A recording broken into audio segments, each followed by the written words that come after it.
Alhamdulillah wassalatu wassalam ala Rasulillah sallallahu alaihi wasallam wa ba'du. Ma'asyiral muslimin, hamba-hamba Allah yang kami muliakan. Saya masih ingat pada tahun 2006 gonjang-ganjing dakwah saya di Payakumbuh dan Sumatera Barat mulai goyang dan goncang. Kemudian pada tahun 2008 pada akhirnya saya boleh dikatakan tutup buku di Payakumbuh. Tapi terakhir saya ingat apa kata Buya Hamka dalam buku yang beliau tulis pribadi. Orang Minang tidak akan pernah besar kalau dia tetap di negerinya. Kalau dia lepas dari negerinya, dunia akan kenal dia. Minta maaf, bukan apa-apa. Bacaan itu terakhir menjadi hayatan bagi saya, bukan mencari besar.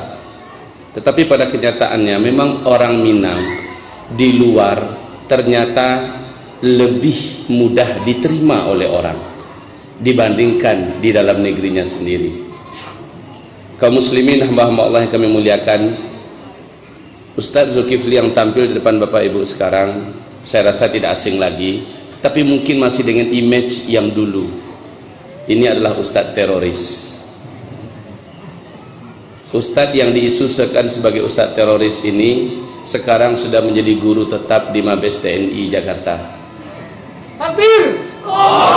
Sudah menjadi guru di beberapa Kapolda, sudah mengundang resmi dan memberikan kajian kepada jajaran kepolisian sampai ke tingkat jenderal-jenderal di pusat. Beberapanya sudah menjadi sahabat saya. Dan dari sana bocoran banyak tentang Indonesia. Saya akan ceritakan sebentar saja. Dari tangan para pakar-pakarnya, Ustadz yang dituduh sebagai teroris sekarang telah masuk Australia, Singapura, negeri yang pantang akan mengizinkan teroris masuk. Jadi kalau masih ada yang bakat-bakat mata-mata di sini, saya sampaikan kepada yang bersangkutan, Ustadz yang dituduh sebagai teroris ini telah diterima di berbagai negara yang anti terhadap teroris dan punya intelijen tinggi, bahwa semua dusta yang Anda katakan tetap basi di bawah permukaan. Ya. Jadi hamba-hamba Allah yang kami muliakan, bahkan saya dapat pesan dari Mabes TNI, Ustadz Zul, siapa yang mengganggu antum besok kontak kami.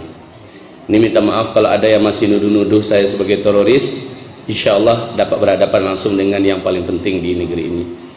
Hamba-hamba Allah yang kami muliakan, beberapa tokoh jenderal kita termasuk yang masih purnawirawan dan masih aktif mengabarkan tentang Indonesia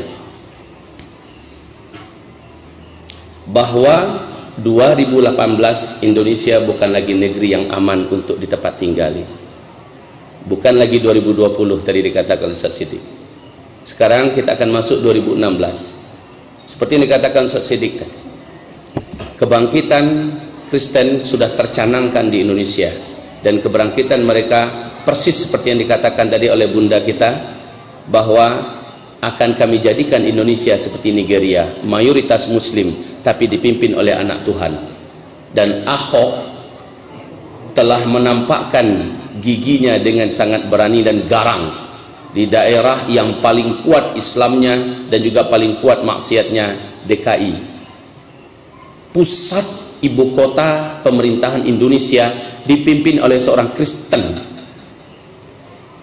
Kayaknya seluruh laki-laki yang ada di Indonesia ini harus disunat ulang.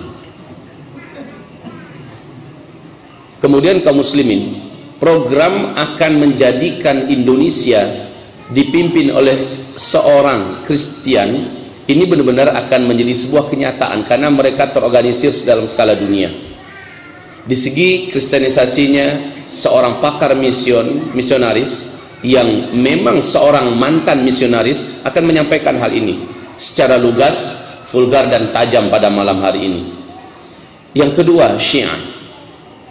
Apabila sudah bocor agenda mereka 2020, agenda ini mereka percepat menjadi 2018.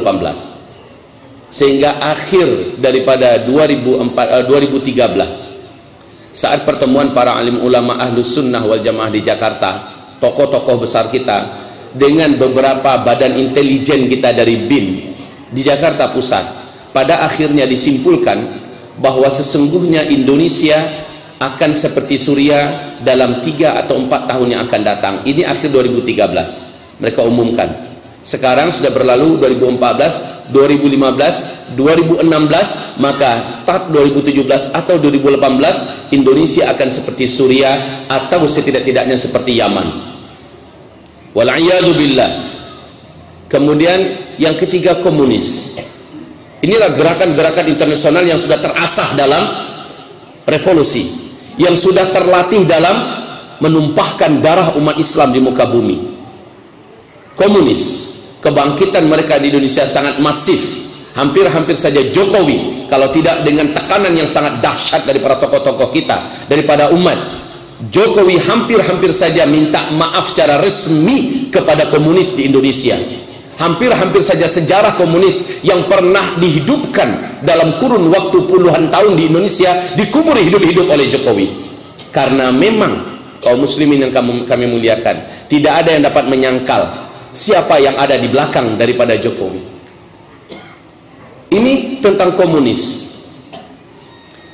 Baik kristenisasi, baik Syiah, baik komunis, tambah kaum liberalis dan pakar-pakar liberal. Apalagi baru-barusan ini Siti Musdah Mulia begitu lantang dan lancang berbicara bahwa pendidik pondok-pondok pesantren di Indonesia tidak boleh lagi ada, baik yang dimiliki oleh Muhammadiyah atau yang dimiliki oleh NU atau yang dimiliki oleh pesantren yang lain, karena pondok-pondok pesantren keberadaannya itulah bibit dan biang daripada terorisme di Indonesia.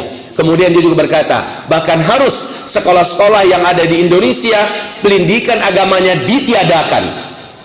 Ini menjadikan seluruh ulama-ulama, pakar-pakar pendidikan Islam di Indonesia kebakaran jenggot dan mengatakan wanita sinting. Tapi kenapa mereka bisa bicara? Ditambah nanti Said Akhil Siraj semakin gila, makin hari makin gila. Hamba-hamba Allah yang kami muliakan, kenapa mereka begitu berani berbicara? Kenapa orang-orang sinting pada berbicara di televisi pada hari ini? Jamaah, oh jamaah. Ini pun dapat teguran keras oleh Majelis Ulama Indonesia, dan seluruh Ahlus Sunnah wal Jamaah minta agar beliau minta maaf secara vulgar secara terbuka di depan media, termasuk di tempat televisi. Saya dengar kabar dalam waktu terdekat jamaah jamaah ini akan minta maaf yang mengatakan bahwa urusan kepemimpinan tidak ada dalam urusan agama. Sudah ya? Masya Allah. Kaum muslimin, ini menandakan apa? Orang-orang sakit jiwa sedang memimpin Indonesia pada hari ini. Oleh karena itu, tim penyelamat Indonesia dari kalangan orang-orang yang masih cinta dengan Indonesia, baik dari kalangan TNI, dari kalangan Polri, tidak sedikit yang sekarang ini mulai bersatu, Ustaz. Jadi kabar gembira untuk kita. Jangan pikir pucuk-pucuk pimpinan itu tidak berpikir tentang keselamatan Indonesia. Mereka berpikir keras bagaimana akan menyelamatkan Indonesia ini. Bukan hanya para alim ulama yang bergerak bersatu sekarang, tetapi juga dari kalangan TNI dan Polri sudah mulai merapatkan barisan antar satu dengan yang lain. Maka rasanya Payakumbuh dan Sumatera Barat jangan ketinggalan kereta lah. Jangan hanya gara-gara satu PKS, satu Ikhwanul Muslimin, satu Persis, satu Muhammadiyah, satu ANI, lalu tidak mau merapat saf antara satu dengan lain. Itu sudah tidak laku lagi. Saya di Australia, Pak, Masya Allah, Masya Allah kaum muslimin. Saya lihat saudara-saudara kaum muslimin kita pedulinya luar biasa dengan Indonesia ini. Saat kedatangan kita ini, baik yang HTI-nya, baik yang PKS-nya, baik yang lain-lainnya, pada mendengarkan bagaimana perkembangan dan nasib Indonesia kita yang akan datang, mereka serius memikirkan Indonesia. Kalau kita memikirkan Indonesia dan memikirkan nasib bangsa dan memikirkan anak-anak muslim kita di masa yang akan datang, beberapa tahun yang akan datang, Indonesia akan negeri terpanas di dunia, mengikuti Timur Tengah berikutnya. Kita tidak menginginkan, tapi mereka menginginkan. Kita tidak suka keributan, tapi mereka menyalakan keributan.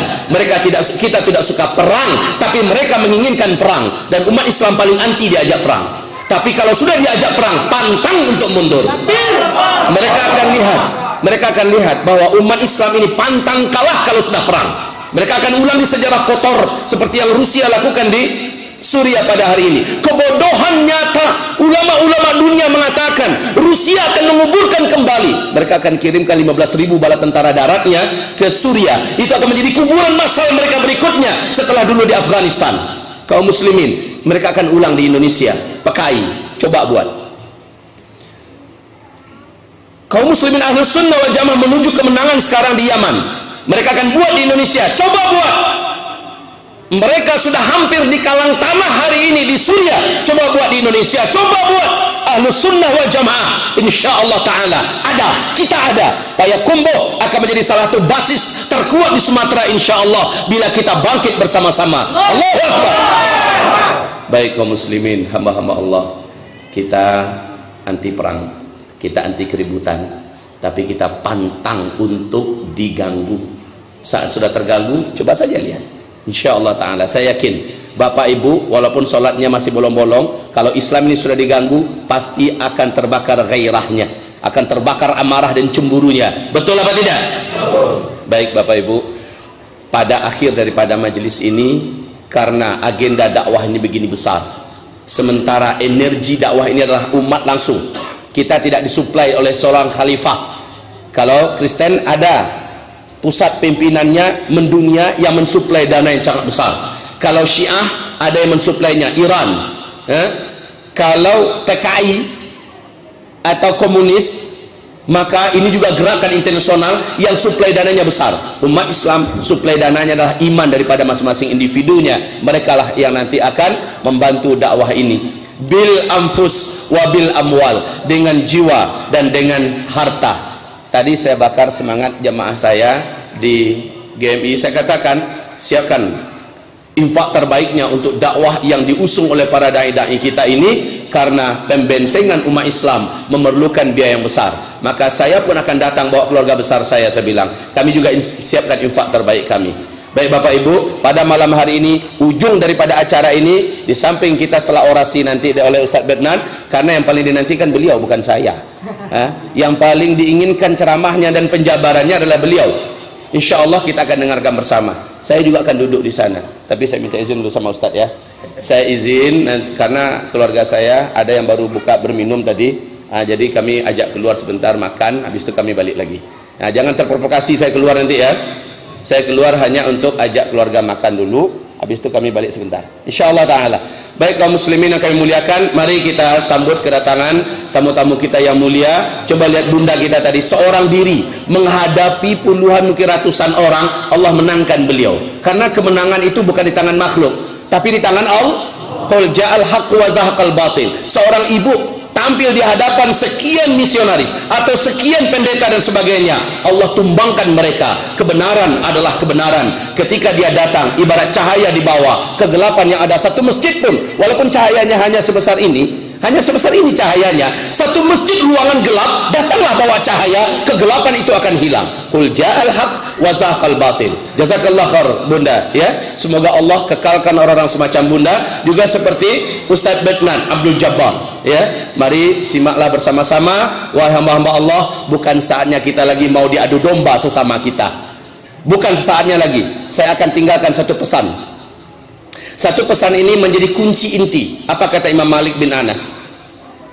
Kata beliau, inna hadhil ummah la tasluh illa bima saluha bihi awwaluha. Umat ini tidak akan pernah benar, tidak akan pernah menjadi baik, kecuali apabila generasi awalnya, apa yang sudah menjadikan generasi awal dulu baik, generasi ini mengulang kembali kebaikan itu, pasti mereka juga akan menjadi baik. Dan coba lihat ciri khas generasi awal. Imam Al-Auza'i dan Sufyan Al-Thawri mengatakan ciri khas generasi awal itu ada 5. Siapa yang meniru ciri khas yang 5 ini, dia pasti akan kembali baik dan akan kembali memegang urusan.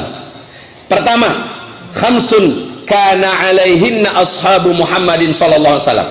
Ada 5 perkara yang di atas 5 perkara itu seluruh sahabat-sahabat Nabi tetap istiqomah, dan dia tidak pernah keluar dari 5 perkara ini. Coba tiru saja dari yang 5 ini ya, jangan yang lain. Jangan tiru jenggotnya aja, jangan tiru tanpa isbahnya saja, jangan tiru hanya, coba tiru yang 5 ini dulu, pangkalkan yang 5 ini dulu. Pertama luzumul jamaah, senantiasalah tetap berjamaah.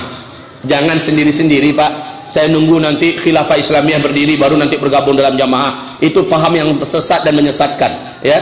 Luzumul jamaah adalah bersama-sama selalu dengan jamaah. Ketika ada komunitas anti kristenisasi dan anti misionaris, maka bergabunglah dalam bidang itu bersama mereka. ketika ada anti pemurtadan, anti Syiah, maka bergabunglah dengan anti Syiah di bidang itu. Ketika ada anti apapun, bergabunglah dengan mereka. Jadi intinya kaum muslimin, nggak perlu harus nunggu khilafah. Ini yang pertama, luzumul jamaah. Salat pun seperti ini. Coba alangkah indahnya. Dulu kalau nggak salah di muslimin kita pernah seperti ini. Rame-rame seperti ini. Saya rindu suasana seperti ini. Ya. Di muslimin kami pernah seperti ini, Pak. Sampai jalanan raya, Ustaz. Itu penuh, ya. Di Labu Baru itu hampir-hampir nggak ada tempat lagi. Masya Allah. Sampai kaum munafikin dan orang-orang yang rusak otaknya mau rusak barisan ini kaum muslimin. Kemudian yang kedua, ciri khas para sahabat. Ciri khas para sahabat itu adalah wattiba'us sunnah. Orang-orang yang mereka senantiasa ittiba'us sunnah. Jadi prinsip para sahabat adalah ittiba'us sunnah. Dan yang ketiga adalah tilawatul Quran. Nah, alhamdulillah untuk kabar bagi Ustaz Adnan bahwa Payakumbuh sekarang biiznillah ta'ala untuk Sumatera Barat biiznillah akan dan sedang dalam proses menjadi kota Al-Quran. InsyaAllah ya. InsyaAllah kita berdoa di Payakumbuh akan lahir para hafizin hafizat, akan lahir para muallimin dan muallimatul Quran biiznillah ta'ala. Kemudian yang keempat, ciri khas para sahabat, mereka senantiasa mudawamatud dakwah, senantiasa dakwah. Dakwah. Kerjaan dakwah bukan hanya kerjaan ustaz. Kerjaan dakwah adalah kerjaan setiap individu muslim. Asal dia muslim, wajib dakwah. Bagaimanapun caranya, pasti bisa. Dan yang terakhir adalah wal jihad fi sabilillah. Nah ini, yang terakhir ini jangan kita yang mancing-mancing ya. Allah yang akan bukakan pintunya. Tuh musuh-musuh Islam sudah sepakat ingin menyalakan Republik Indonesia ini menjadi negara yang terpecah-pecah, dan umat Islam akan tampil kembali menjadi para peniru para sahabat. Wal jihadu fi sabilillah. Allah yang bukakan rezeki itu kepada kita. Nggak usah lihat Suriah, nggak usah lihat Palestina. Kita akan bantu mereka dengan doa, dengan harta. Tapi Indonesia sendiri akan Allah bukakan ladang jihad itu tidak lama lagi insyaallah taala. Jadi Bapak Ibu yang kami muliakan, demikian dari saya. 5 inilah ciri khas para sahabat. Istiqomahlah di atas yang 5 ini. Siapa yang meniru mereka, dia berhak masuk dalam surat At-Taubah ayat yang ke-100. Silakan dibuka nanti surat At-Taubah ayat 100. Wabillahi taufiq wal hidayah. Nastaghfirullahal azim li wa lakum wa la haula wa la quwata illa billah. Wassalamualaikum warahmatullahi wabarakatuh.